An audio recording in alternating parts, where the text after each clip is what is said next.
Let's talk about money. Some have it, some don't. Some have mastered it, and most are still chasing it. You might think of money as just numbers or spreadsheets or math or formulas, but the real financial decisions, they're made far away from calculators around dinner tables where emotions like ego, pride, fear, and personal history come into play. The true nature of money is this delicate dance between the cold arithmetic of a spreadsheet and the complexities of human nature. We've all been there. You've set a strict budget for the month, all proud of your adulting abilities. I'm not buying that $30 shirt. I'm saving. Then you go out with friends, and BAM, you walk past a store and see the perfect jacket. Your ego whispers, "You deserve this. You've worked hard." The fear of being left out kicks in.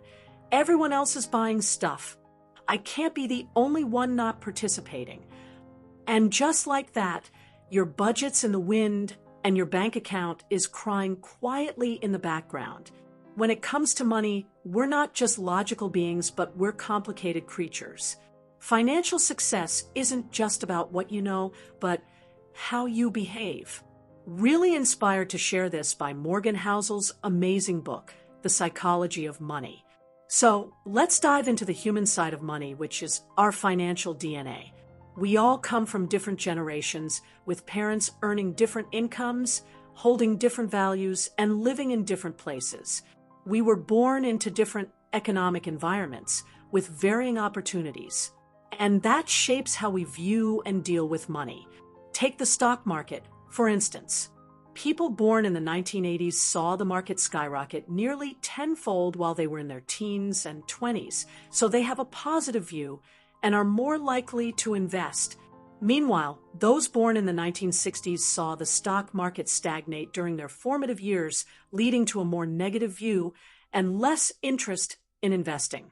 Then, there are people born in the 1970s who experienced significant inflation in their youth, which left them with a more cautious approach to money.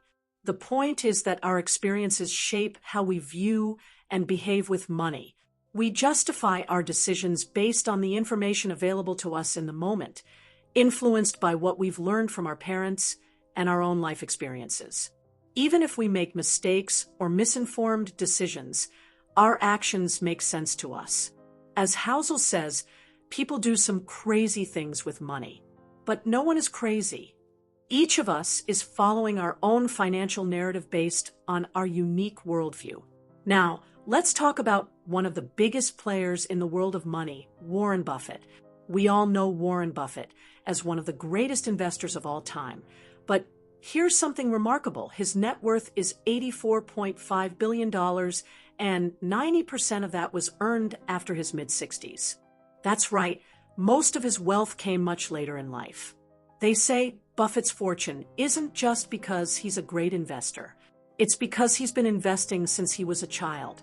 Buffett started barely when he was 12 years old, and he was able to harness the power of compounding, the idea that your money can earn money, and then that money can earn even more money. Let's break that down.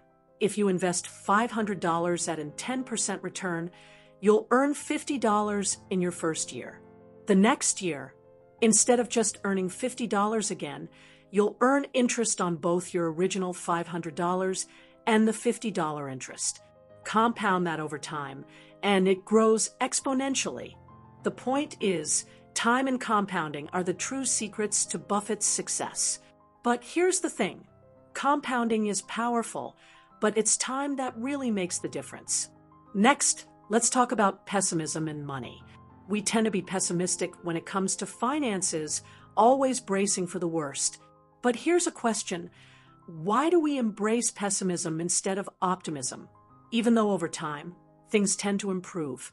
Think about it. A 50% drop in the stock market will get a lot of attention, but a 150% gain over the same period might barely be noticed. Bad news grabs our attention, while good things like progress in medicine or technology often fly under the radar. The key takeaway? Good things take time. It's easy to get caught up in the pessimism when the news bombards us with setbacks, but the reality is, over time, the odds of a positive outcome are in our favor. This brings us to luck and risk. Success isn't just about skill and hard work. It's also about the luck that comes your way and the risks you take. Understanding that both are out of our control can make us more humble and balanced in our approach to success. Now, let's talk about the real key to happiness. Many people think that money will bring happiness. But the key to happiness isn't just wealth, it's freedom. The ability to do what you want, when you want, with who you want, for as long as you want. The pursuit of wealth can make you work harder, but studies show that the most reliable predictor of well-being isn't your salary or the size of your house. It's how much control you have over your time. And finally, let's wrap up with something to keep in mind as we navigate our financial lives. Know when enough is enough. We've all heard stories of extremely wealthy people who seem to want more and more, no matter how much they have. The pursuit of wealth, without ever considering what enough looks like, can lead to unhappiness and a never-ending chase.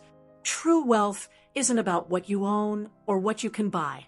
It's about what you've saved, invested, and have yet to spend. True wealth is about self-control, about living below your means, and about having the freedom to choose how you spend your time and resources. So, as you navigate your own financial journey, remember this: the real value isn't in the things you see, but in the things you don't, what you've saved, the time you've bought, and the peace of mind that comes from knowing when enough is enough. Thank you for watching. Now, if you love this video, click the like button and subscribe for more videos.